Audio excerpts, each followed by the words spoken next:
Download aplikasi Tarbiyah Sunnah di handphone Anda. Tersedia di Google Play dan App Store. Bismillahirrahmanirrahim. Assalamualaikum warahmatullahi wabarakatuh. Alhamdulillahilladzi arsala rasulahu bilhuda wa dinil haqq liyudhhirahu 'ala ad-dini kullihi walau karihal musyrikun. Wa asyhadu an la ilaha illallah wahdahu la syarika lah. Wa asyhadu anna Muhammadan abduhu wa rasuluh. Sallallahu alaihi wa ala alihi wa ashabihi wa sallama tasliman katsira wa ba'd.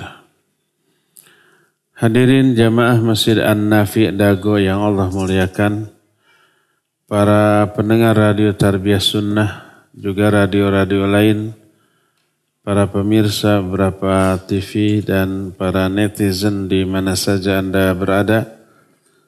Alhamdulillah kita kembali berjumpa melanjutkan kajian kitab Fiqih Al-Asma'ul Husna. Kemarin di 2 pekan yang lalu kita sudah membahas 4 nama Allah.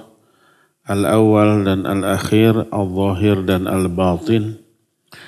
Sekarang kita masuki 2 nama yang lainnya, Al-Hakim dan Al-Hakam. Al-Hakim di dalam Al-Quran diterangkan hampir mencapai 100 ayat. Surah Al-An'am 18 menyatakan wa huwal hakimul khabir, dan dia maha hakim dan maha khabir. Al-Baqarah 228 menyatakan wallahu azizun hakim. Allah maha aziz dan maha hakim. Surah An-Nisa 26 wallahu alimun hakim. Allah maha alim dan maha hakim. An-Nisa 130 menyatakan wa kana Allahu wasi'an hakima. Dan Allah maha luas rahmatnya, pemberiannya dan maha hakim. Jadi makna atau lafaz al-hakim disandingkan oleh Allah dengan beberapa nama dan sifat yang lain, disandingkan dengan khabir, disandingkan dengan aziz, disandingkan dengan alim, disandingkan dengan wasi dan seterusnya. Berkata muallif wa hadzal ismul azim dalun ala thubuti kamalil hukum lillah wa kamalil hikmah. Nama yang agung ini menunjukkan tetapnya kesempurnaan sifat hukum bagi Allah dan kesempurnaan sifat hikmah. Antara hukum dan hikmah satu akar kata, yaitu hukum yang mengandung 2 makna. Makna yang pertama ketetapan, itu yang disebut dengan hukum. Makna yang kedua adalah ilmu, itu yang disebut dengan hikmah. Adapun kesempurnaan hukum itu karena tetapnya hak menentukan hukum hanya bagi Allah. Allah menetapkan hukum di antara hamba-hambanya sesuai dengan kehendak Allah. Allah menetapkan hukum sekehendaknya. Tapi maksud sekehendaknya tidak zalim. Tidak kata kita semau gue. Tapi sekehendak Allah tidak akan lepas dari ilmu dan keadilan Allah. Allah menetapkan ketetapan di kalangan manusia sesuai dengan yang dikehendakinya. Tak ada yang bisa menolak hukum Allah dan tak ada yang bisa mengingkari ketetapannya. Allah berfirman, "Alaihissallahu bi ahkamil hakimin." Bukankah Allah adalah hakim yang paling baik? Kalau paling baik berarti ada hakim-hakim lain. Di kalangan manusia ada hakim. Dan status serta sebutannya hakim. Tapi Allah lah hakim terbaik. Alaihissallahu bi ahkamil hakimin. Itu hakim. Dalam surah Al-An'am 114 Allah menyatakan, afa ghairallahi abtaghi hakaman. Apakah selain Allah hakim yang aku cari? Dengan lafaz hakaman. Hakaman ini disebut sighat mubalaghahnya. Artinya hukum yang ditetapkan itu sebaik-baik dan seadil-adil hukum, sematang-matang dan semendalam-mendalam pertimbangan dari segala macam aspek. Wa huwa khairul hakimin, dan dialah sebaik-baik hakim.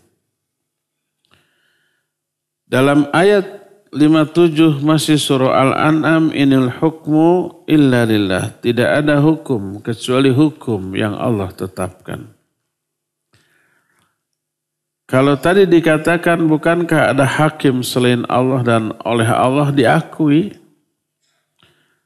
Apabila dua orang suami istri yang berselisih mengalami deadlock, fab'athu hakaman min ahlihi wa hakaman min ahliha.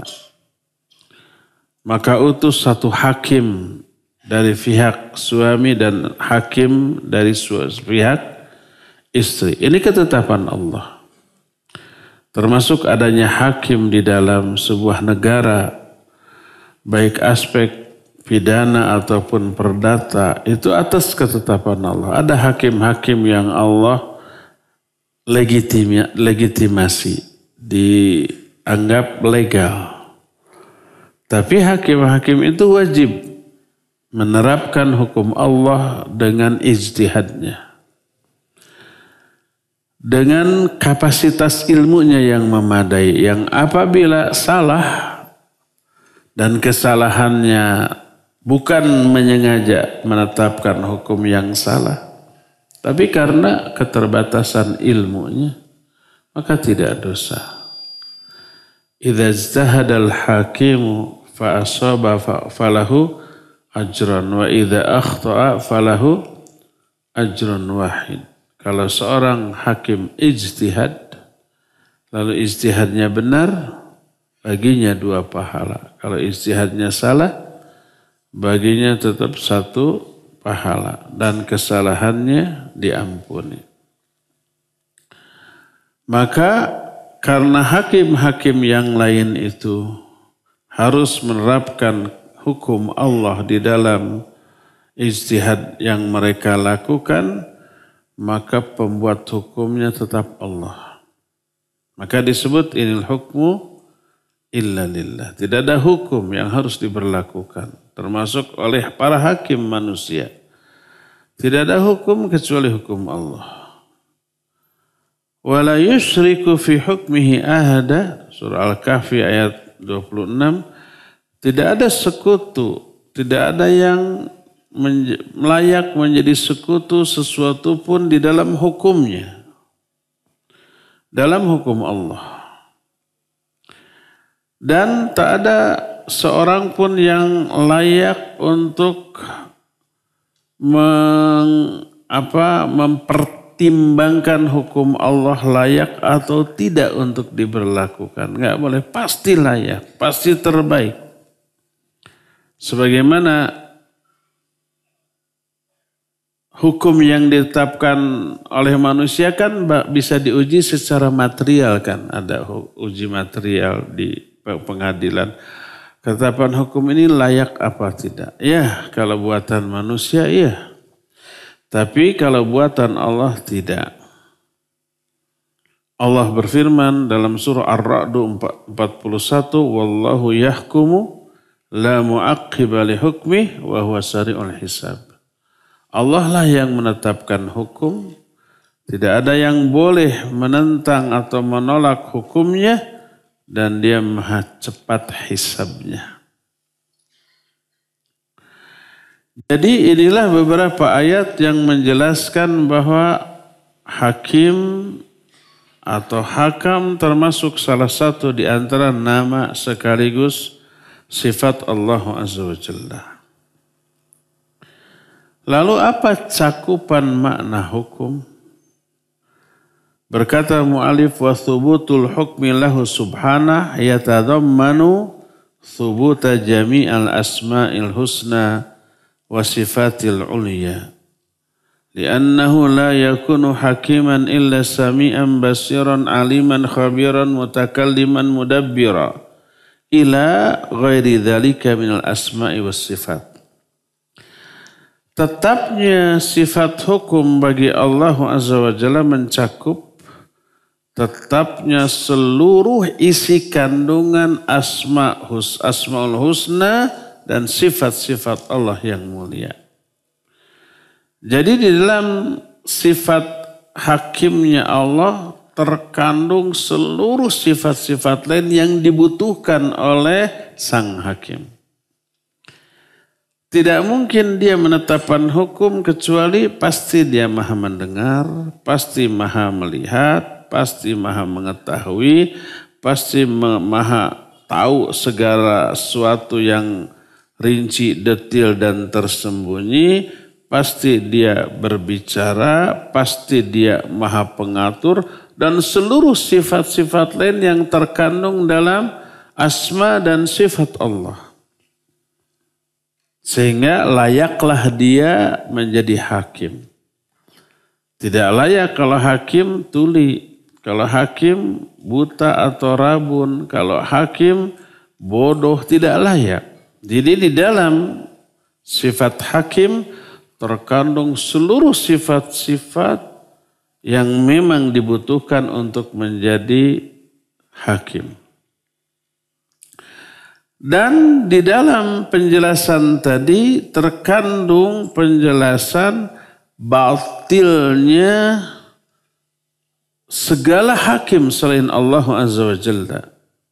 Batil dan kelirunya segala hukum yang ditetapkan selain oleh Allah Azza wa Jalla.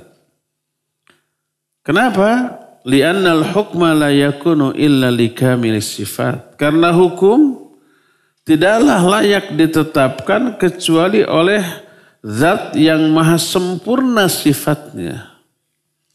Zat yang di tangannya lah tergenggam seluruh urusan, seluruh kekuasaan.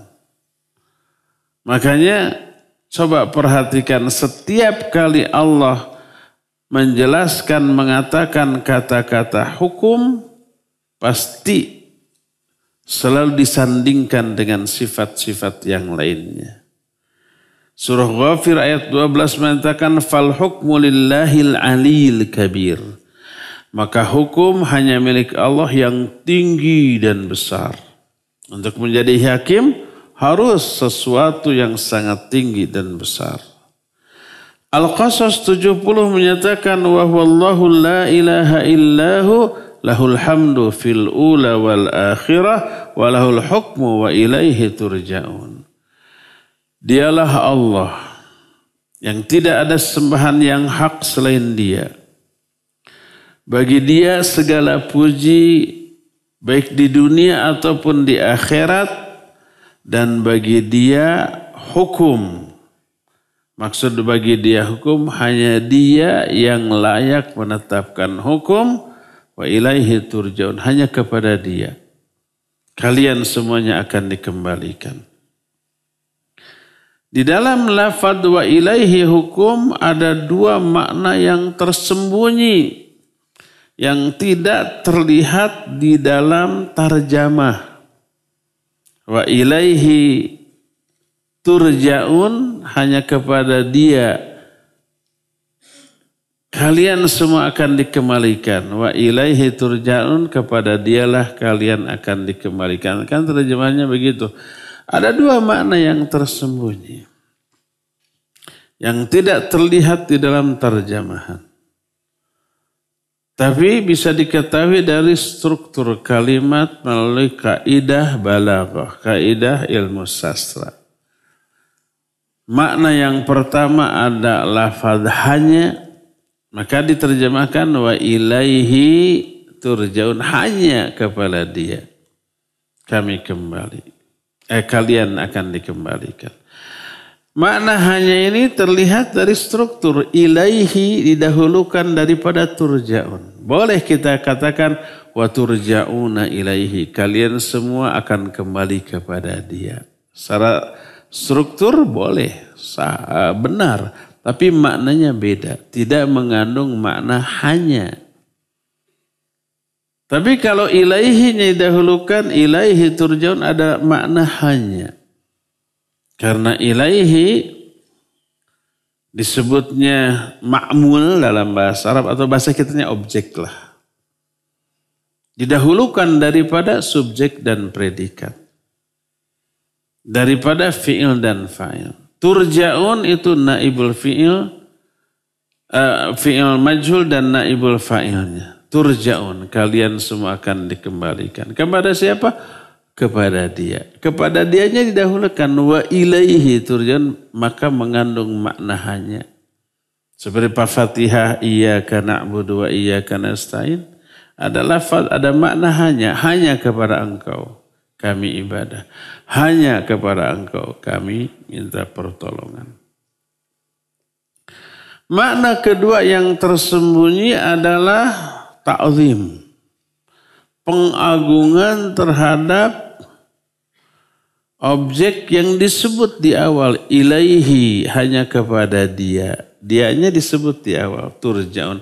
Kenapa disebutkan di awal? Itu pengagungan. Kenapa diawalkan? Karena diagungkan. Kalau turja'una ilaihi, kepada kalian semua akan kembali kepada dia. Maka tidak ada makna khusus, tidak ada makna pengagungan. Tapi kalau ilaihi turja'un, pengagungannya ada, pengkhususannya ada. Khusus hanya kepada dia kamu kembali, dan dia tempat kamu kembali itu sesuatu yang sangat diagungkan. Nah, dan sangat dipentingkan. Dari sini kita melihat hukum yang menjadi satu-satunya hak Allah disebabkan karena Allah memiliki sifat-sifat yang disebutkan di ayat sebelumnya. Dia maha terpuji dunia akhirat, dia satu-satunya sesembahan, dia tempat kembali seluruh makhluk, dia sesuatu zat yang sangat diagungkan dan seterusnya. Jadi sifat-sifat tadi itu menyertai sifat hakim bagi Allah Azza wa Jalla. Dalam surah Asy-Syura ayat 10, wa qauluhu ta'ala wa makhtalaftum fihi min syai' fahukmuhu ilallah.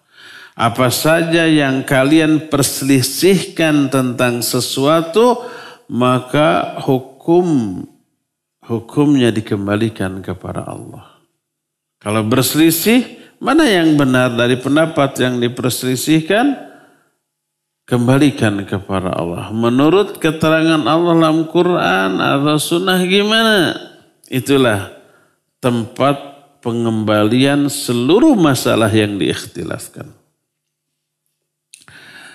Kemudian Allah berfirman menjelaskan sifat-sifat zat yang memiliki wewenang untuk menetapkan hukum.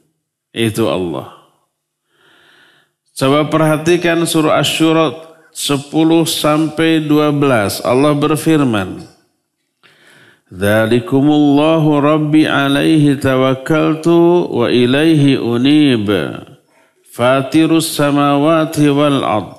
Ja'ala lakum min anfusikum azwaja wa minal an'ami azwaja yadra'ukum fihi laisa kamitslihi syai'un wa huwas sami'ul basir lahu maqalidus samawati wal ard yabsutur rizqa liman yasha'u wa yaqdir innahu bikulli syai'in alim. Coba perhatikan sifat-sifat yang Allah sebut setelah menerangkan hak, menetapkan hukum bagi Allah. Kata Allah, itulah Allah Rabbku. Hanya kepada Dia aku bertawakal. Hanya kepada Dia aku kembali. Dialah pencipta langit dan bumi tanpa ada contoh. Dia telah menjadikan pasangan-pasangan bagi diri-diri kalian, juga pasangan-pasangan bagi para binatang. Dia juga yang mengembangbiakan kalian dalam kehidupan ini. Tidak ada sesuatu pun yang menyerupai Dia. Dan Dia maha mendengar dan maha melihat. Dan milik Dialah seluruh kekuasaan di langit dan di bumi. Dia memberikan rizki kepada siapa saja yang Dia kehendaki dan menetapkan kadar dari rizki itu. Dan Dia maha mendengar dan Dia maha mengetahui terhadap segala sesuatu. Lihat ketika Allah menetapkan sifat hukum bagi dirinya bahwa Allah itu hakim.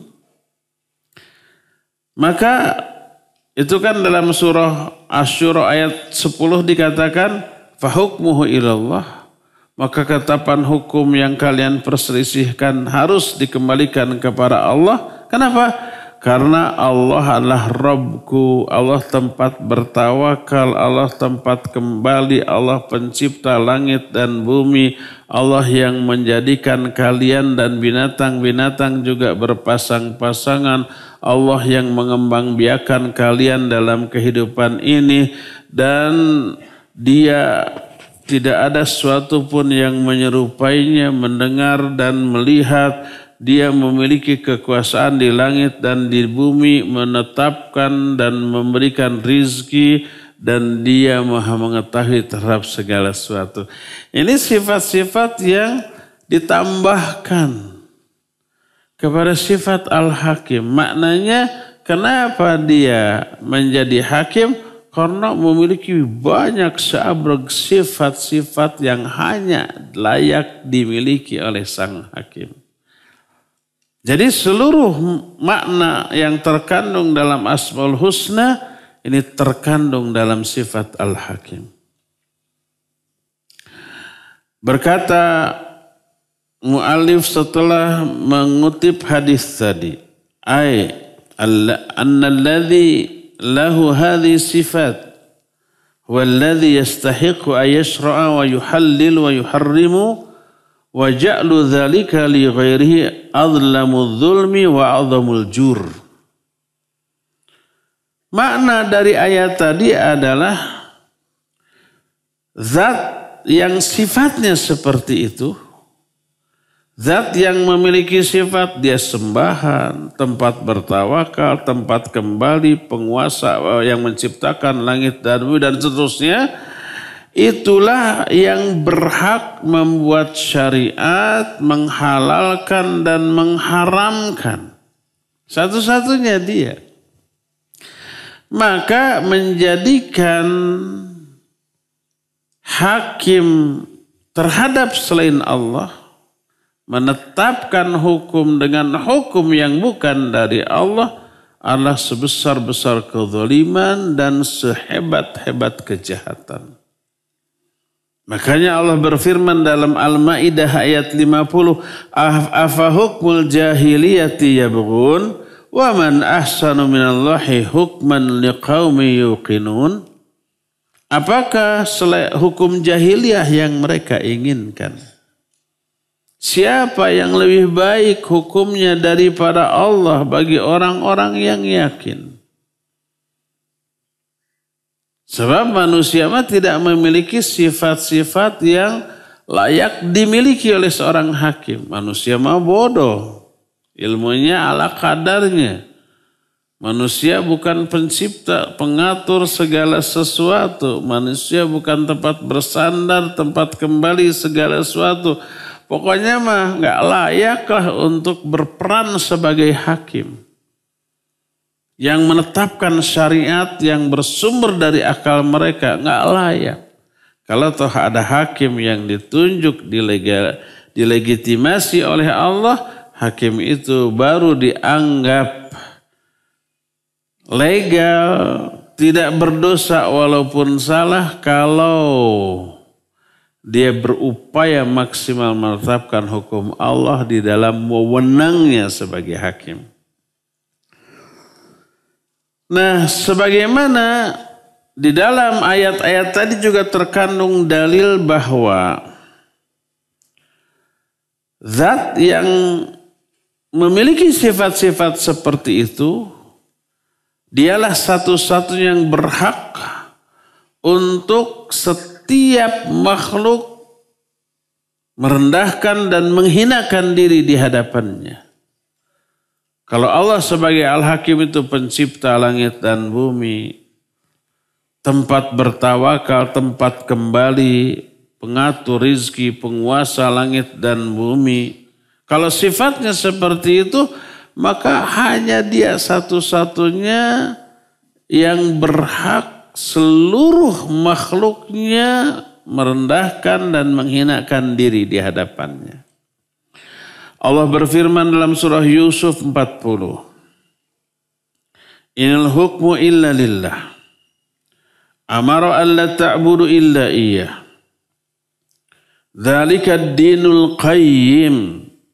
Walakinna aktsaran nasi la ya'lamun. Tidak ada hukum kecuali hanya milik Allah. Coba setelah menyatakan hukum itu hanya milik Allah, lihat. Allah merintahkan agar kalian tidak beribadah kecuali hanya kepadanya. Di sini juga ada makna hanya, bukan karena objeknya didahulukan, karena ini objeknya dibelakangkan ya. Allah ta'budu illa iyyahu. Tapi kenapa mengandung hanya? Karena ada pasangan huruf nafi dan istisna. Nafi itu artinya mengandung makna tidak. Istisna itu pengecualian. Kalau ada pasangan nafi dan istisna, maknanya juga hanya. Seperti la ilaha illallah. La ini nafi. Illa di sana istisna. Tidak ada sembahan yang hak selain Allah. Artinya sesembahan yang hak hanya Allah. Di sini juga Allah ta'budu, jangan kalian beribadah illa iyyahu, kecuali kepada Dia. Berarti beribadahlah hanya kepada Dia dan tidak boleh kepada yang lain. Jadi setelah Allah menerangkan inil hukmu illa lillah, hukum itu hanya milik Allah. Lalu diikuti dengan perintah, jangan kalian ibadah kecuali hanya kepada Dia. Dzalika ad-dinul qayyim, itulah agama yang lurus. Akan tapi kebanyakan manusia tidak faham, tidak tahu. Tidak faham apa? Tidak faham kalau yang namanya hakim itu harus maha kuasa, harus maha pengatur, harus maha sempurna segala-galanya, sehingga selain hukumnya ditaati, dia juga diibadati. Dan mentaati hukumnya termasuk salah satu bentuk dari peribadatan kepadanya. Maka manusia tidak layak. Itulah yang menyebabkan Al-Quran, Nabi SAW menyebut bahwa orang Nasrani beribadah kepada pendeta. Kata Allah Azza wa Jalla dalam Al-Quran, ittakhadhu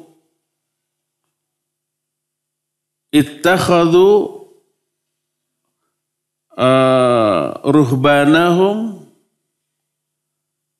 arbaban min dunillah Orang-orang Nasrani itu menjadikan pendeta-pendeta mereka dan rahib-rahib mereka sebagai Tuhan di samping Allah. Saat itu ada orang yang mantan Nasrani, Adi bin Hatim namanya. Dia tahu ajaran Nasrani. Dia protes, ya Rasulullah ya'budunahum.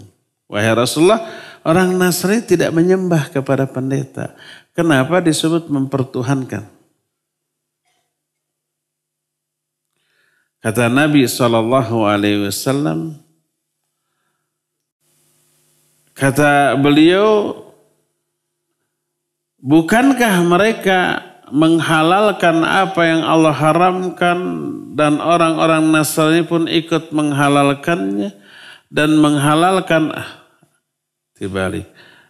Alaysa yuhilluna lahum ma harramallahu alaihim fayuhalluna. Bukankah orang para pendeta itu menghalalkan apa yang Allah haramkan dan orang Nasrani ikut menghalalkannya? Wa yuharrimuna alaihim ma ahlallahu lahum, dan mengharamkan apa yang Allah halalkan dan mereka ikut mengharamkannya.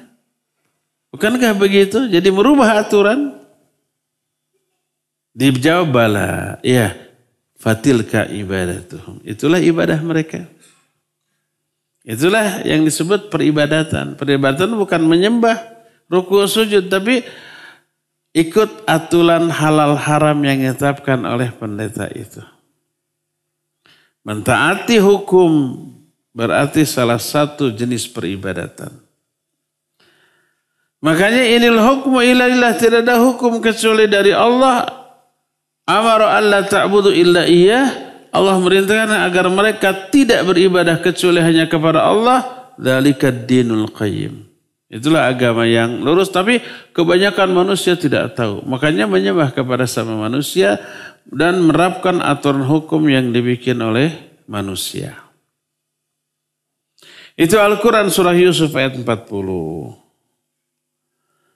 Juga diterangkan dalam Al-Qasas 88. وَلَا تَدْعُ مَعَ اللَّهِ إِلَهًا آخَرَ لَا إِلَهَ إِلَّا هُوَ كُلُّ شَيْءٍ هَالِكٌ إِلَّا وَجْهَهُ لَهُ الْحُكْمُ وَإِلَيْهِ تُرْجَعُونَ. Coba lihat. Hukum selalu dijelaskan dengan ibadah. Kata Allah, jangan kalian menyeru kepada sesembahan lain selain kepada Allah. Kepada Allah menyeru berdoa beribadah, kepada selain Allah juga menyeru berdoa beribadah. Diduakan Allah dalam hal penyembahan dan peribadatan. La ilaha illahu, tidak ada sembahan yang hak selain Dia. Kullu syai'in halikun illa wajhah. Segala sesuatu pasti akan binasa kecuali wajah Allah. Disebut wajah Allah. Gimana dengan tangan kakinya? Sama. Imam Ibnu Hajar al-Asqalani dalam kitab Fathul Bari, syarah Sahih Bukhari, ketika menerangkan kullu syai'in halikun illa wajah, maknanya kullu syai'in halikun illa dzal wajhi.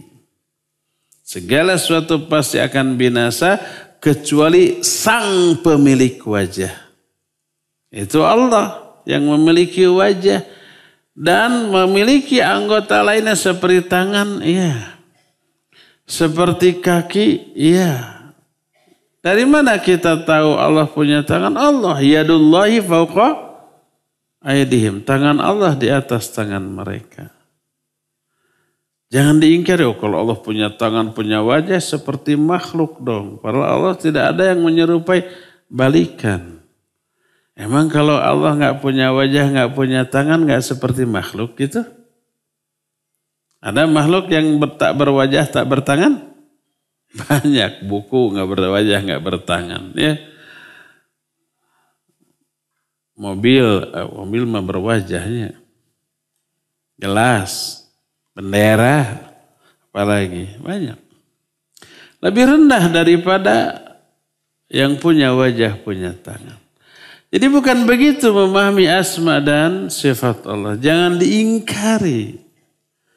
Allah punya wajah tapi wajahnya laisa kamitslihi syai'un, tidak ada yang menyerupai. Wajah makhluk dengan makhluk aja bedanya. Kita punya wajah, papatong oke punya wajah. Tahu papatong? Papatong teh capung. Pernah lihat punya wajah? Punya. Sama dengan wajah kita? Amit-amit. Beda, apanya beda? Segalanya, bentuknya, ukurannya, bahannya, fungsinya, gitunya. Itu makhluk dengan makhluk, belum makhluk lainnya. Sudah jauh berbeda segala-galanya. Apalagi dengan Sang Khaliq. Maka wajib diyakini Allah punya wajah. Karena Allah merangkan itu. Tapi wajib diyakini wajah Allah enggak ada yang sama dengan wajah makhluk. Kumaha atuh ulah kumaha. Nggak ada yang tahu. Jadi kullu syai'in halikun illa wajah, segala suatu pasti binasa illa dzal wajhi, kecuali sang pemilik wajah yaitu Allah. Lahul hukmu wa ilaihi turja'un, miliknya lah seluruh ketentuan hukum dan hanya kepada Dia kalian akan dikembalikan. Lihat, ketika menerangkan bahwa semua hukum milik Allah, diterangkan dulu sifat-sifat Allah yang lain. Dia satu-satunya sesembahan. Dia satu-satunya yang akan abadi, tidak akan binasa. Dia satu-satunya tempat kembali seluruh makhluk. Itulah karakter atau sifat yang dimiliki oleh Sang Hakim. Itulah makna Al-Hakim. Adapun nama Allah Al-Hakam diterangkan dalam salah satu hadis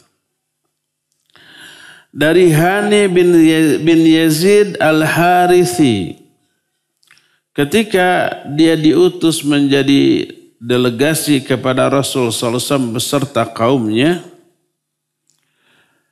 maka orang-orang mengkunyahi dia dengan sebutan Abul Hakam. Gelarnya Abul Hakam. Kemudian Nabi SAW memanggilnya. Kemudian berkata, Inna Allah ta'ala huwal hakam wa ilaihil hukum. Falima tukanna abal hakam. Sungguhnya Allah lah Dia yang hakam. Seluruh hukum kembali kepada Dia. Kenapa kunyah kamu Abul Hakam? Maka dia menjawab, Inna qaumi idha ikhtalafu fi syai'in atawni. Fahakamtu bainahum faradhiya kullal fariqain. Karena kaumku bila mereka berselisih tentang sesuatu, mereka mendatangi aku. Lalu aku tetapkan hukum berdasarkan pendapatku di antara mereka. Kedua belah pihak ridho, nerima.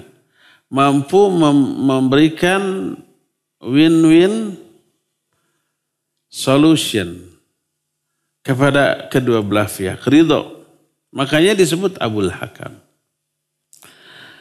Mendengar itu berkata Rasul sallallahu alaihi wasallam, "Fama ahsanu hadza." Sangat baik itu, sangat bagus. "Fama laka minal walad?" Kamu punya anak tidak? Dijawab, "Li Syuraih wa Muslim wa Abdullah." Aku punya 3 anak. Syuraih, Muslim, dan Abdullah. Faman akbarum, siapa yang paling besar di antara itu? Di antara anak-anakmu? Dijawab Syuraih. Fa anta Abu Syuraih. Kalau begitu kunyahmu adalah Abu Syuraih. Jangan lagi Abul Hakam. Abu Syuraih. Karena Syuraih anak yang paling cikal, yang paling sulung, paling besar, maka diberi kunyah dengan Abu Syuraih. Kalau anak paling besarnya perempuan boleh? Nggak apa-apa, boleh. Mbak Aisyah jadi Abu Aisyah. Fatimah jadi Abu Fatimah. Nyai jadi Abu Nyai.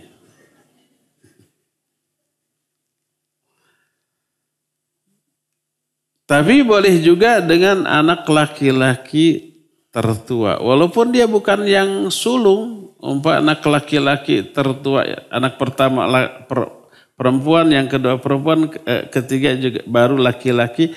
Nah, boleh dinisbatkan ke anak laki-laki tertua. Yang pertama Nyai, yang kedua Neng, yang ketiga Ujang. Jadi Abu Ujang. Bujang. Hadis tadi sahih riwayat Imam Abu Daud, An-Nasai, dan Imam Bukhari juga meriwayatkan dalam kitab Al-Adabul Mufrad. Hakim itu berasal dari kata hikmah. Dan hikmah mananya adalah ilmu yang mendetil, yang mendalam. Inti dari ilmu adalah hikmah. Adapun kesempurnaan hikmah itu karena tetapnya sifat hikmah bagi Allah dalam ciptaannya, perintahnya dan syariatnya. Berupa dia menetapkan segala sesuatu pada tempatnya, menempatkan segala sesuatu pada posisinya yang pas, sehingga tidak layak untuk dipertanyakan, apalagi untuk dianggap buruk. La yus'alu amma yaf'alu wa hum yus'alun. Allah tidak boleh dipertanyakan apa yang dia lakukan. Merekalah manusia yang akan ditanya. Kenapa ya Allah menetapkan sholat sehari sampai 5 kali, riweuh 2 kali, welah cukup. Nah, nggak boleh. Kenapa ya saum tuh setahun hanya sebulannya, mending bagi ya welah tiap bulan, umpah sebulan 5 hari, 95 hari kali 12 bulan jadi 60 hari gitu. Mungkin nggak boleh dipertanyakan. Karena apa? Ketetapan Allah didasarkan kepada hikmah.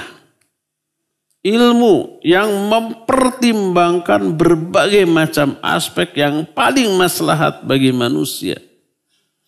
Allah lebih tahu, kita tidak tahu. Seringkali kita menganggap baik sesuatu, menurut Allah buruk, dan menganggap buruk terhadap sesuatu, menurut Allah baik. Seringkali kita anggap baik sesuatu pada hari ini, besok lusa dianggap buruk, dan sebaliknya. Karena keterbatasan ilmu manusia. Makanya diperintahkan kita untuk kalau mau memutuskan sesuatu, istikharah, minta dipilihkan kepada Allah. Apa doanya? Mengakui kebodohan kita dan keilmuan Allah. Allahumma inni astakhiruka bi'ilmika wa astaqdiruka biqudratika wa as'alu bifadlik min fadlikal azim. Wa innaka ta'lamu wa la a'lam. Wa taqdiru wa la innaka taqdiru wa la aqdir. Wa ta'lamu wa la a'lam wa anta 'allamul ghuyub. Tuh.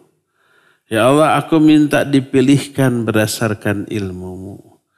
Minta ditakdirkan berdasarkan kekuasaanmu. Wa as'aluka min fadlikal azim, dan aku meminta karuniamu yang agung. Sebagian dari karunia yang agung. Fa innaka taqdiru wa la aqdir. Engkau maha menetapkan, aku tidak. Wa ta'lamu wa la a'lamu. Engkau maha mengetahui dan aku tidak. Wa anta 'allamul ghuyub. Sedangkan engkau maha mengetahui setiap yang gaib. Termasuk yang besok terjadi, kita enggak tahu itu gaib. Allah maha tahu. Allahumma in kana hadzal amr khairul li fi dini wa ma'ashi wa aqibati amri faqdurhu li. Ya Allah, kalau urusan ini disebut urusannya, silakan. Bisnis ke? Kalau itu ngelamar akhwat, ya Allah kalau akhwat ini kita lamar untuk jadi pembantu kita. Baik sebagai pembantunya, untuk agamaku, untuk urusanku, untuk dan akibat dari urusanku fakdur huli. Kalau di ahad fakdur hali. Takdirkan dia untukku. Kan gitu. Itu karena apa? Karena sifat hakimnya Allah yang menetapkan segala ketetapan baik hukum syar'i ataupun hukum kauni. Hukum kauni itu takdirnya. Itu berdasarkan keilmuan Allah. Sudah ditakar dari seluruh aspek yang paling maslahat. Adil dengan pertimbangan yang termatang. Adapun sifat hikmah Allah dalam ciptaannya adalah bahwa Allah telah menciptakan makhluk dengan sebenar-benarnya, dengan sebaik-baiknya, dengan seluruh pertimbangan yang sangat matang dari segala macam aspek. Dia mengadakan makhluk dengan sebaik-baik ciptaan, pengaturan, dan memberikan seluruh makhluk setiap yang dibutuhkan oleh makhluk. Allah tidak hanya menciptakan kita, tapi apa yang dibutuhkan oleh kita Allah kasih secara gratis. Seperti oksigen, ya, udara begini. Termasuk juga nutrisi-nutrisi yang dibutuhkan oleh tubuh. Allah kasih di dalam makanan-makanan yang kita konsumsi, dalam tumbuhan, dalam binatang yang kita makan, dalam air yang kita minum. Allah kasih semuanya itu. Itu karena kesempurnaan hikmah Allah dalam ciptaannya yang kita tidak mengetahuinya. Termasuk alam jagat raya. Kenapa jumlah bulan hanya satu, matahari hanya satu, sedangkan bintang-bintang banyak dengan ukuran yang sudah ditakar, dengan jarak satu sama lain yang juga sudah diukur, dengan pengaturan yang sangat sempurna, itu semua untuk kemaslahatan manusia. Kalau kita memperhatikan alam ini, tidak ditemukan satu cacat ataupun kekurangan apapun. Karena sempurnanya ciptaan Allah. Allah berfirman dalam surah Al-Mulk, "Ma tara fi khalqir rahmani min tafawut. Farji'il basara hal tara min futur. Thumma rji'il basara karrataini yanqalib ilaikal basaru khasi'a wa huwa hasir." Kalian tidak akan melihat dalam ciptaan Allah ini ketidakseimbangan. Seimbang, begitu indah. Farji'il basar hal tara min futur. Coba lihat lagi, ulangi lagi. Ditalak-talak, disidik-sidik gitu. Apakah kamu melihat ada ketidakseimbangan?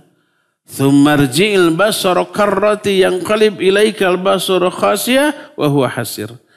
Ditalak-talak tetap ini alam begitu sempurna, walaupun begitu lama ditatap sampai pandangan mata kita pun lelah dibuatnya. Tak melihat satu cacat pun dalam ciptaan Allah. Berdasarkan hal itu, seandainya seluruh akal makhluk dipergunakan untuk mencoba-coba umpamanya mengkritisi ciptaan Allah ini, apalagi memberikan saran yang lebih baik. Sarannya coba begini, coba manusia itu disidik-sidik, dua mata warat tetap begini, kemudian hidungnya begini, bibirnya begini, coba apa yang kurang dari wajah indera apa? Baik tata letaknya, bentuknya, ukurannya gitu ya. Kecuali perempuan. Nah, perempuan alis sudah dikasih sebagus mungkin oleh Allah. Dihapus, dikerik, dikerok, dikeruk. Diganti. Terus pakai spidol. Set ke sini. Ada yang begitu? Ada apa banyak? Banyak apa semua? Tidak semua. Kalau ada akhwat yang kayak begitu keterlaluan. Sehingga kemarin saya lihat video ada emak-emak parkir di tempat yang terlarang. Ada di sub, akhirnya mau diderek. Protes main. Pokoknya nggak bisa emak melanggar aturan. Apa yang terjadi? Bukannya mobil si emak yang diderek, mobil derek yang diderek oleh si emak. Dia masuk ke mobilnya, maju, itu mobil di belakang mobil derek ke bawah itu. Ada yang pernah lihat? Lalu si netizen berkomentar, mak-mak dilawan. Alis dari Allah saja dirobah. Begitulah emak-emak ya. Ini bukan di sini, di sono. Ya. Kalau di sini mah nggak jauh, nggak beda. Allah berfirman dalam surah An-Naml 88, Sun Allahilladzi atqana kulla syai'. Itulah ciptaan Allah. Alladzi atqana kulla syai', yang Allah telah menyempurnakan segala ciptaannya. Nah, karena Allahnya maha sempurna, maka perbuatan Allah pun mengikuti kesempurnaan dari sifat Allah Subhanahu wa ta'ala. Karena itulah pengaturan Allah terhadap makhluknya juga sempurna sesempurna sang mudabbir, sang pengaturnya. Allah itu tidak ada sesuatu pun yang menyerupai dalam sifat, keagungan, kebaikan, keindahan, dan demikian pula dalam perbuatan-perbuatannya. Intinya seluruh perbuatan Allah terhadap makhluknya dalam bentuk takdir itu sempurna. Tidak ada kekeliruan, tidak ada kesalahan karena sifat hikmah bagi Allah. Maka disebut Allah sang hakim. Menetapkan seluruh ketetapan dalam takdirnya di alam ini dengan ketetapan yang sempurna. Makanya layak dia disebut hakim karena sifat hikmah yang dimilikinya. Itulah sifat hikmah tentang ciptaannya. Adapun sifat hikmah dalam perintah dan syariatnya adalah Allah mensyariatkan beberapa ketetapan, menurunkan kitab-kitabnya, mengutus para rasulnya agar hamba mengenal Allah dan menyembahnya. Allah tidak menciptakan makhluk ini secara iseng. Kata orang Sunda, ini perkataan walam yujidhum suda, hanya bisa pas diterjemahkan dalam bahasa Sunda. Allah mah tidak culjen kepada manusia. Tahu culjen? Cul, dibiarkan. Allah menciptakan terus dibiarkan saja culjen begitu saja. Terserah mau ngapain. Enggak. Setelah Allah menciptakan, Allah turunkan aturan yang harus dilakukan oleh ciptaannya agar maslahat. Tujuannya jelas, cara mencapai tujuannya juga gamblang, terang, dan begitu detail dan rinci. Seperti kita diciptakan, tujuannya jelas untuk ibadah. Gimana cara ibadahnya? Gini, rinci, detail. Tidak ada sesuatu yang terlewat, yang membuat manusia bingung, enggak.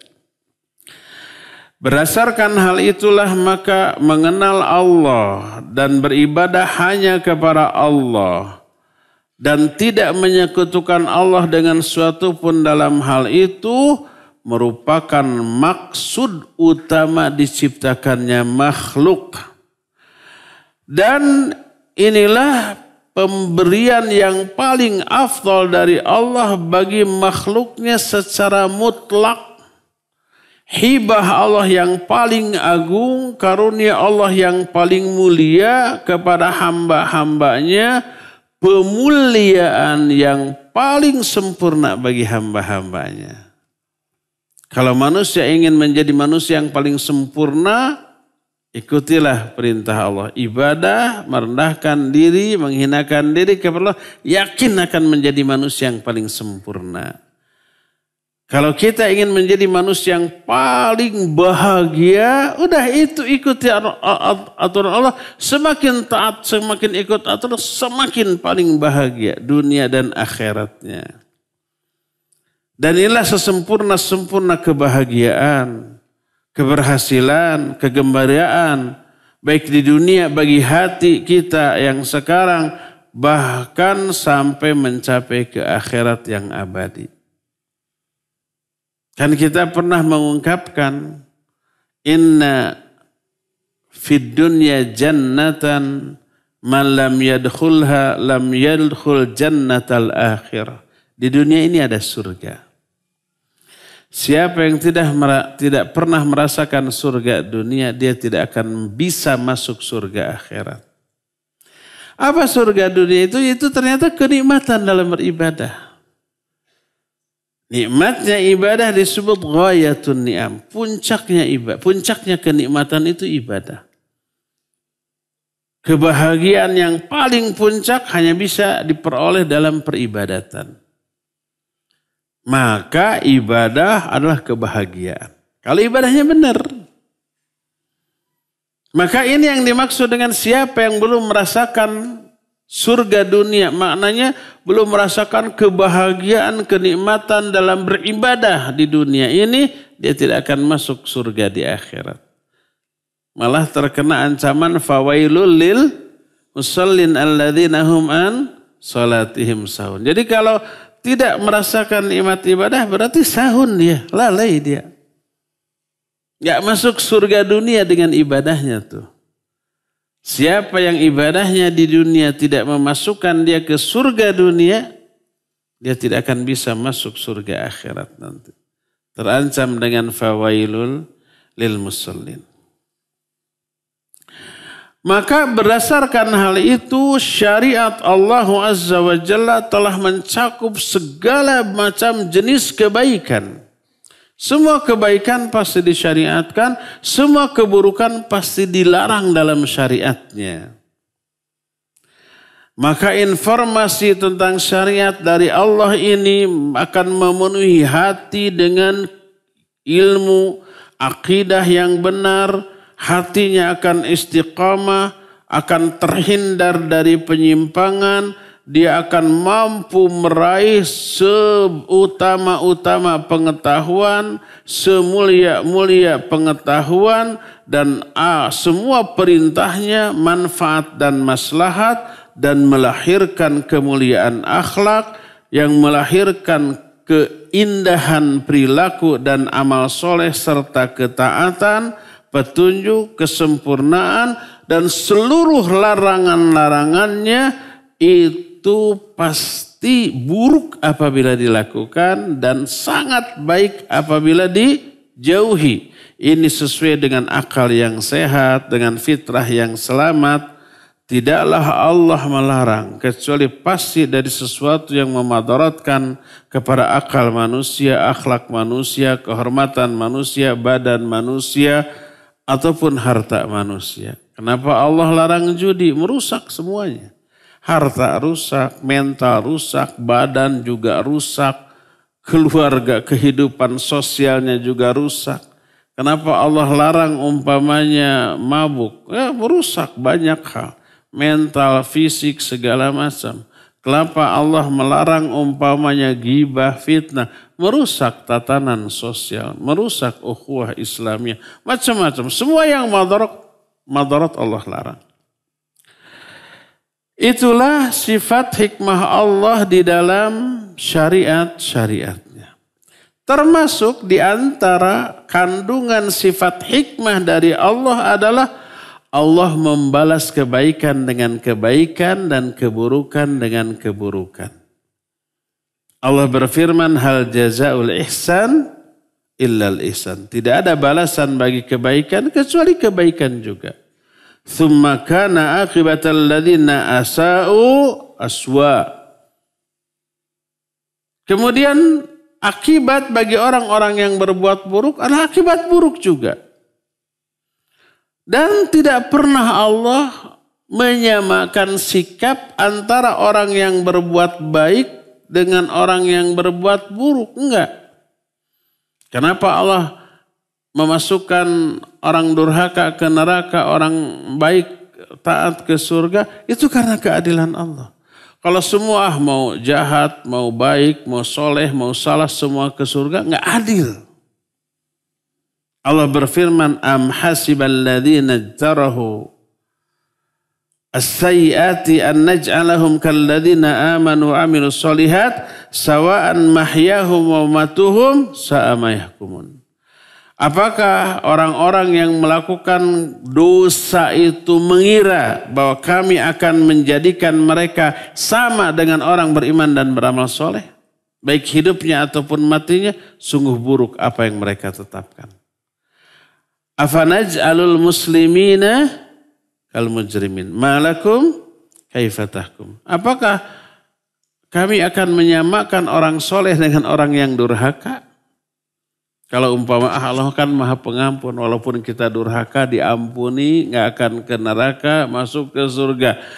Atau sama dengan orang yang soleh diampuni masuk surga, yang durhaka tidak tobat diampuni masuk surga. Atau benar disamakan sikapnya, ya nggak hikmah itu, nggak adil itu.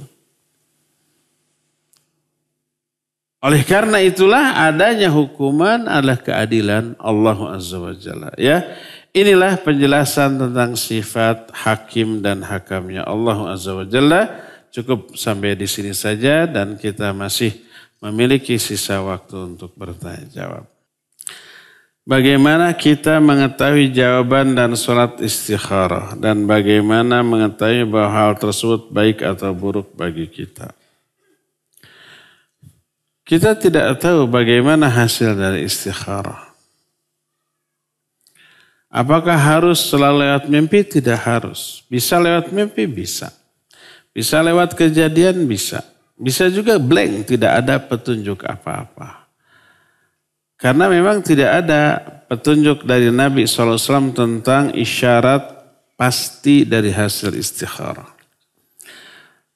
Tapi yang jelas ada kecenderungan hati kepada salah satu di antara keputusan. Ambil atau tidak, ya. Itu saja. Salat istikharah lalu tetapkan berdasarkan ketetapan hati. Kita tidak tahu apakah itu petunjuk atau bukan. Kadang-kadang dalam bentuk mimpi suatu lalu hati semakin kuat, ya. Kadang-kadang melalui suatu kejadian gitu. Ini orang ini bagus ini untuk menjadi pasangan hidup saya. Pas ternyata mau ditetapkan, diungkapkan ada kejadian yang menampakkan keburukan dia. Nggak jadi. Mungkin dalam bentuk seperti itu. Tapi yang jelas Nabi SAW menyatakan tidak akan rugi orang-orang yang menetapkan sesuatu berdasarkan hasil istikharah, ya. Pokoknya sholat istikharah 2 rakaat, baca doa yang tadi sudah tetapkan saja, ya.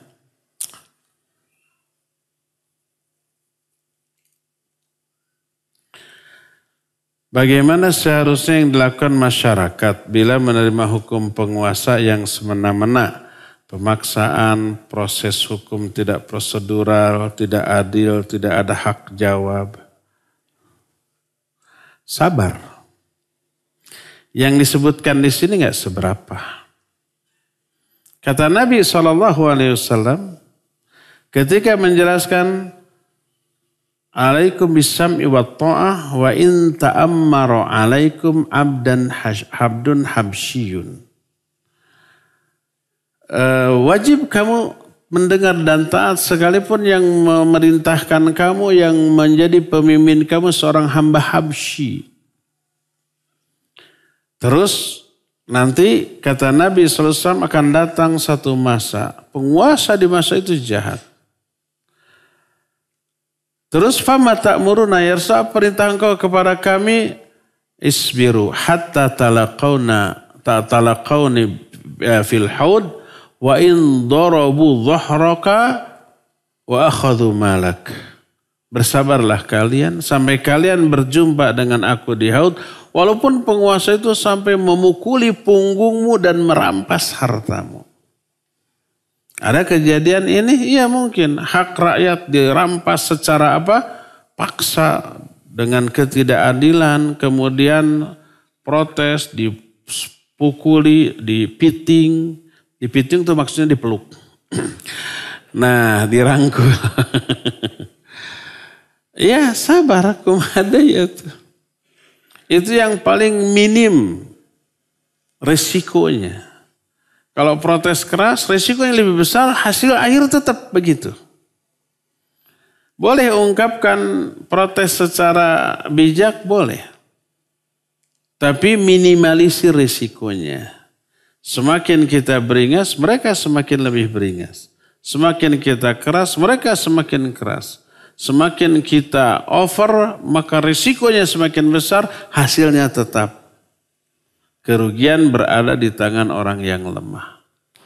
Nabi SAW menyatakan, sabar sampai kamu berjumpa dengan aku di telaga, walaupun mereka memukulimu dan merampas hartamu. Gimana lagi ya tuh? Nasib natoski. Bonganan dipilih nukitu jadi penguasa. Dia tidak akan menjadi penguasa kalau kita tidak pilih. Waktu kampanye, wah. Setelah jadi penguasa ternyata dizalimi, protes lagi. Salah pilih, ya salah nasibnya nanti. Jangan nanya siapa yang harus dipilih nanti, jangan nanya ke saya nggak tahu.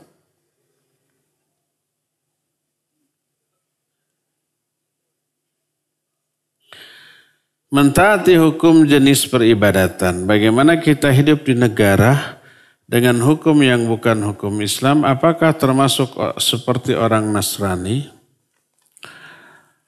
Dalam perkara-perkara yang aturan yang baiknya taati. Dalam aturan-aturan yang buruknya jangan ditaati. Dalam aturan yang baik, walaupun tidak diatur oleh syariat seperti aturan berlalu lintas. Tidak ada syariatnya. Tidak ada ayat atau hadis. Kalau lampu hijau jalan. Kalau lampu merah berhenti. Kalau letter S tidak boleh stop. Nggak ada dalam Quran dan As-Sunnah. Itu murni ijtihad manusia. Tapi demi kemaslahatan bersama iya. Ikuti, dan itu yang dimaksud ati Allah wa Rasul wa ulil amri minkum. Wewenang ulil amri yang tidak diatur oleh Allah dan Rasulnya. Seperti aturan berlalu lintas, seperti keharusan untuk memiliki ID card, KTP, SIM, paspor kalau mau keluar harus memiliki surat nikah, akte lahir. Demi kemaslahatan bersama ikuti masalah itunya. Terus kalau ada aturan yang bertolak belakang dengan syariat, hukum asal jangan diikuti.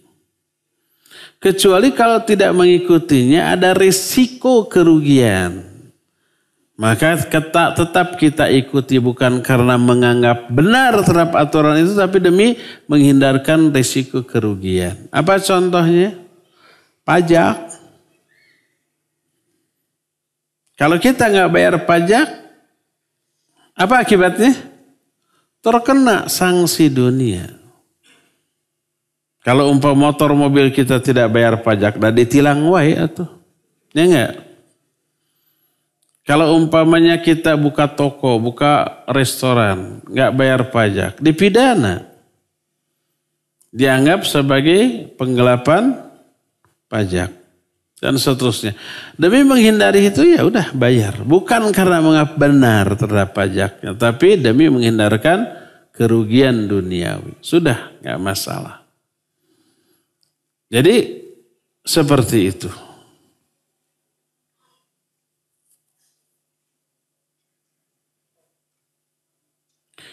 Bagaimana menurut Ustadz mengenai sifat wajib yang 20 itu? Itu ditetapkan oleh Abul Hasan Ali Al-Asy'ari di awal taubatnya dia dari Mu'tazilah sebelum rujuk kepada aqidah as-salafus salih. Dan itu beliau jelaskan dalam kitab Al-Ibanah an Usulid Diyanah. Dalam kitab Maqalatul Islamiyin disebutkan. Oleh karena itulah maka ini sudah ditinggalkan oleh pencetusnya sendiri Abul Hasan Ali Al-Asy'ari. Kalau kita timbang sifat 20, kita lihat Ar-Rahman Ar-Rahim ada tidak? Tidak ada. Kamanakan itu? Apakah Ar-Rahman Ar-Rahim sifat Allah atau bukan? Jelaslah Quran ada tuh. Mana dalam sifat 20 tidak ada. Apakah tidak menjadi sifat yang wajib bagi Allah? Wajib. Al-Malikul Quddusus Salamul Mu'minul Muhaiminul Azizul Jabbarul Mutakabir. Itu semua sifat Allah. Nggak ada dalam sifat 20. Dikemanakan?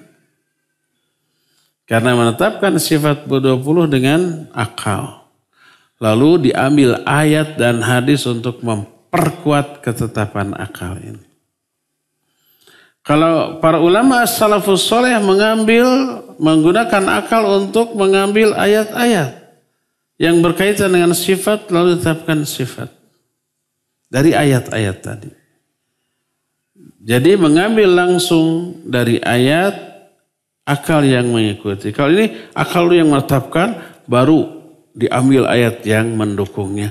Ada yang terlewat, yaitu banyak ayat yang tidak dia ambil sebagai dalil untuk menetapkan sifat Allah. Seperti tadi. Kalau umpah Asmaul Husna aja ada 99 minimal, padahal banyak. Asmaul Husna nih, nama-nama Allah. Dalam setiap nama Allah ada sifat Allah. Berarti minimal sifat Allah 99. Minimal tuh ya. Dan banyak sifat Allah yang lainnya. Ini cuma 20. Sisanya dikemanakan. Bukan dengan otak 20 cukup untuk membentengi akidah kita. Bukan membentengi atau tidaknya. Ini korupsi tentang sifat Allah. Dikemanakan yang lain tuh. Kan gitunya. Nah dari sini saja sudah terlihat kekeliruannya. Berdasarkan hal itulah maka ikuti akidah ulama-ulama as-salafus soleh termasuk dalam menetapkan asma dan sifat Allah. Termasuk berdoa waktu sujud apakah boleh harus bahasa Arab atau boleh bahasa Indonesia? Pendapat yang benar boleh dengan bahasa Indonesia. Itu fatwa Lajnah Daimah. Itu penjelasan Syekh Al-Utsaimin rahimahullah. Itu berdasarkan kepada apa? Kepada keumuman hadis falyakhtar minad du'a a'jabahu.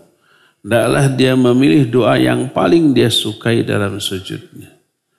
Yang disukai itu baik isinya termasuk bahasanya, ya.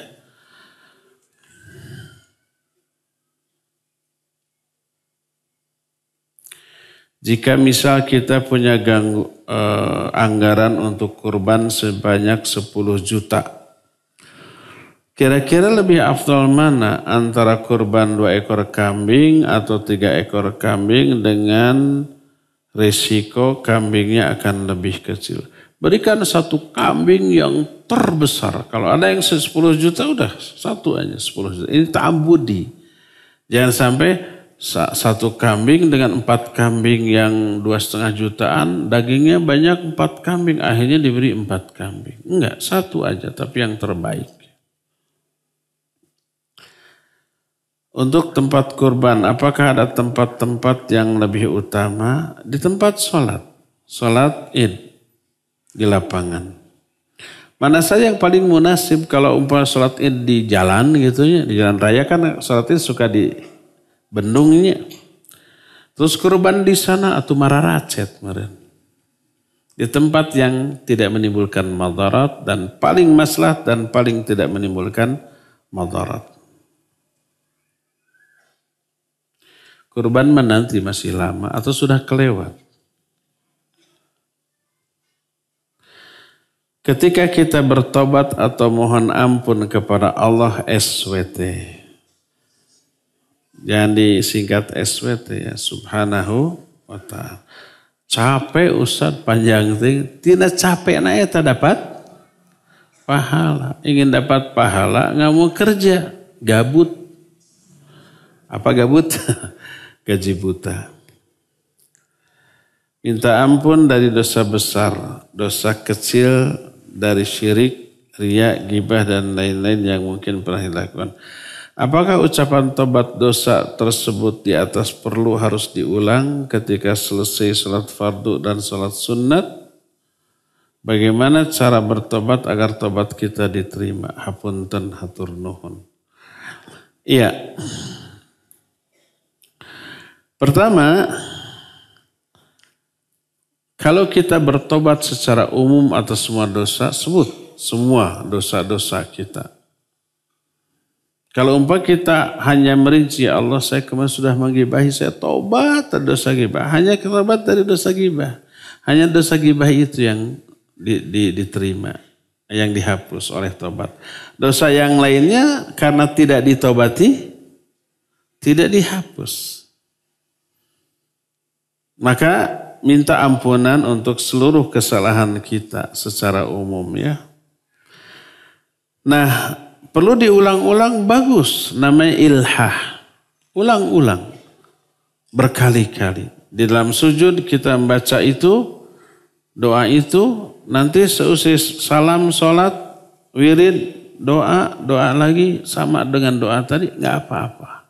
Mengulang-ulang doa dengan isi yang sama, bagus.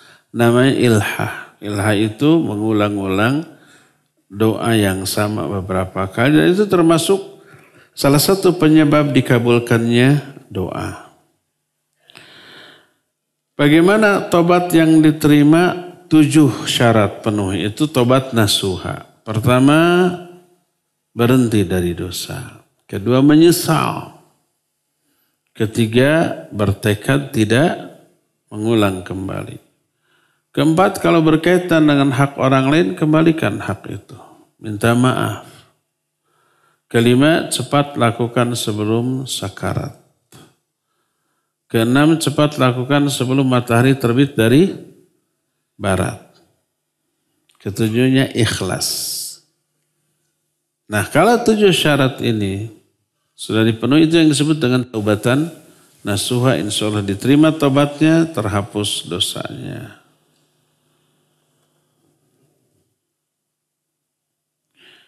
Ini curhat nih. Saya dizolimi dalam masalah harta oleh kakak ipar saya. Perihal hutang yang tidak dibayar padahal dia mampu sudah lebih kurang dari 3 tahun. Tagih we. Setelah ditagih baik-baik, saya akhirnya mengambil sikap diam. Menarik diri untuk komunikasi dengan keluarganya. Karena bila saya bersikap keras, takut merusak hubungan silaturahmi dengan istrinya. Istrinya itu kakak kandung saya. Dan juga keponakan saya. Apakah sikap saya termasuk memutuskan silaturahmi? Saya hanya ingin menunjukkan bahwa perilaku dia itu tidak dibenarkan. Tagih kalau dengan baik-baik dia tidak membayar juga padahal mampu, kelihatan ada mampu dia, tapi tidak. Kasih tahu bahwa itu kezaliman.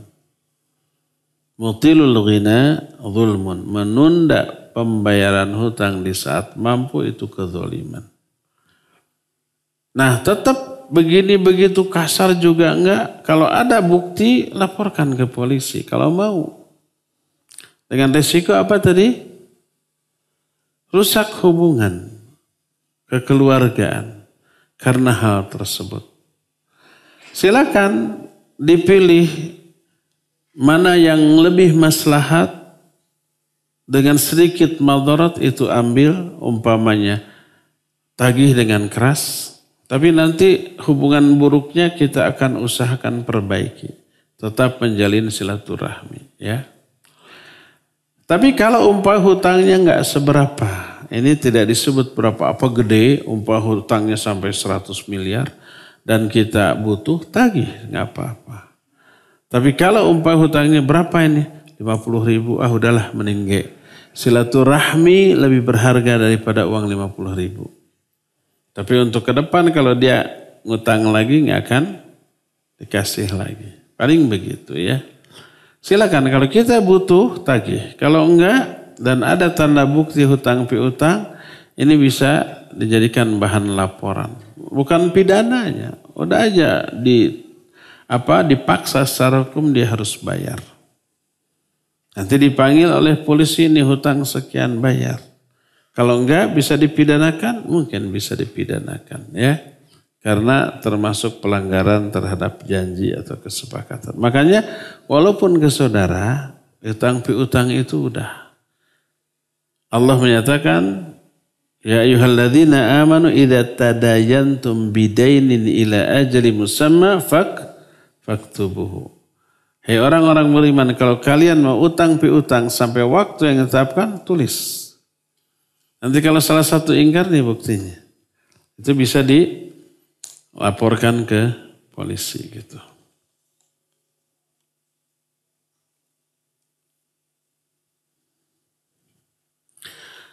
Dalam Al-Quran disebutkan kata jahil dan sufaha, diterjemahkan bodoh.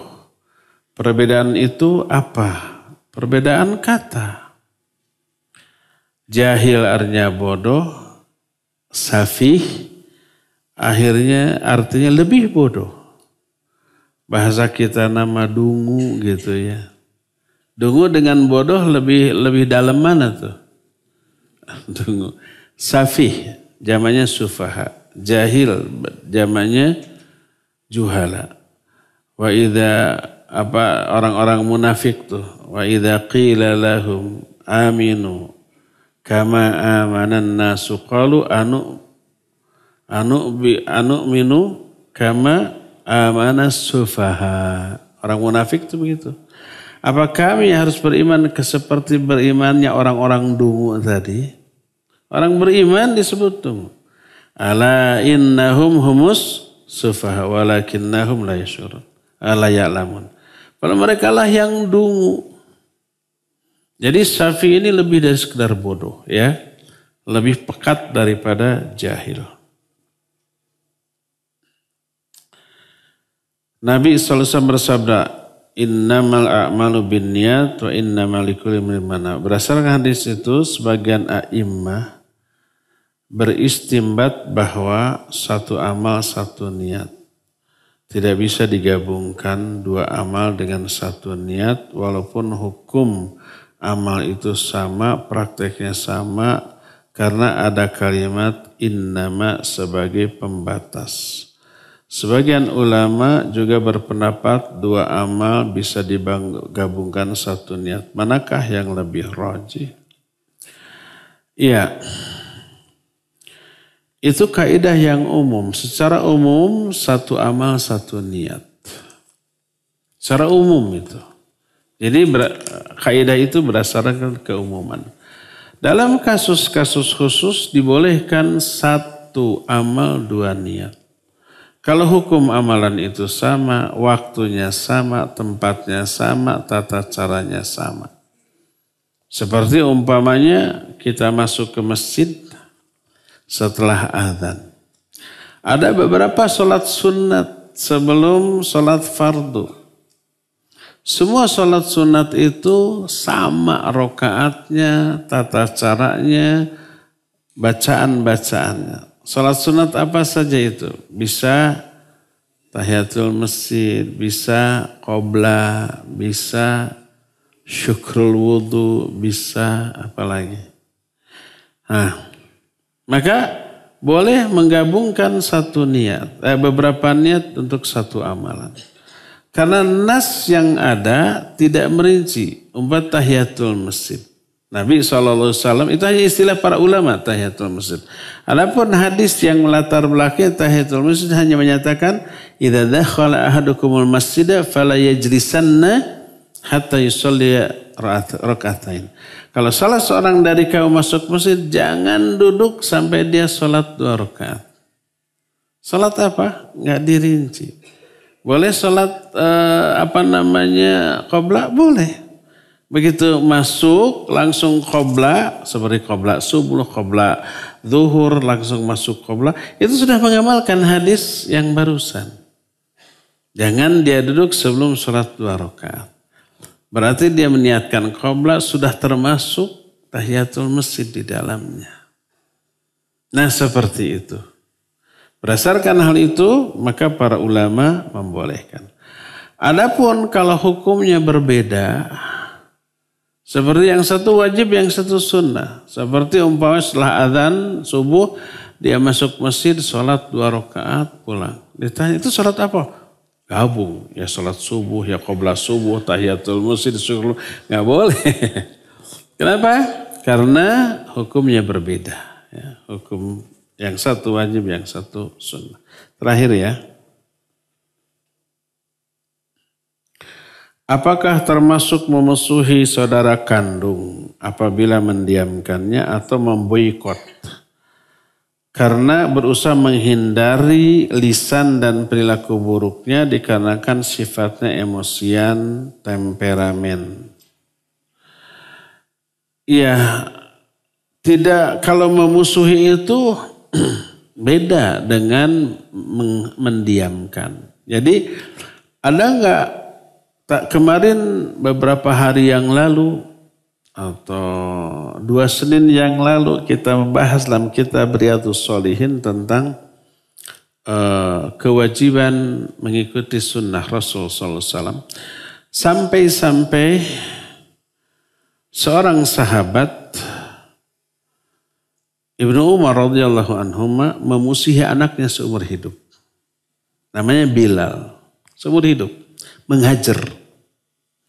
Karena apa? Karena menyelisihi sunnah Rasul sallallahu alaihi wasallam. Nabi sallallahu alaihi wasallam bersabda, "La tamna'u ima Allah masajidallah." Jangan kalian larang para wanita dari masjid-masjid Allah. Kata Bilal bukan Bilal bin Rabah tapi Bilal anak Ibnu Umar. Aku akan melarang para wanita dari masjid. Kedengaran sama Ibnu Umar sampaikan, la ukallimuka abadan. Qala Rasul sallallahu alaihi wasallam wa anta tukhalifuhu. Aku gak akan bicara lagi sama kamu selama-lamanya. Nabi sallallahu alaihi wasallam berkata demikian, kamu menyelisihinya. Seumur hidup dia menghajar. Demikian juga sahabat lain.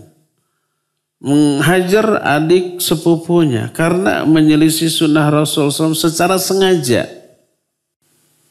Jadi menghajar disebut hajar, bukan menghajar. Hajar ini artinya mendiamkan, tidak mengajak berbicara karena penyimpangan masalah agama.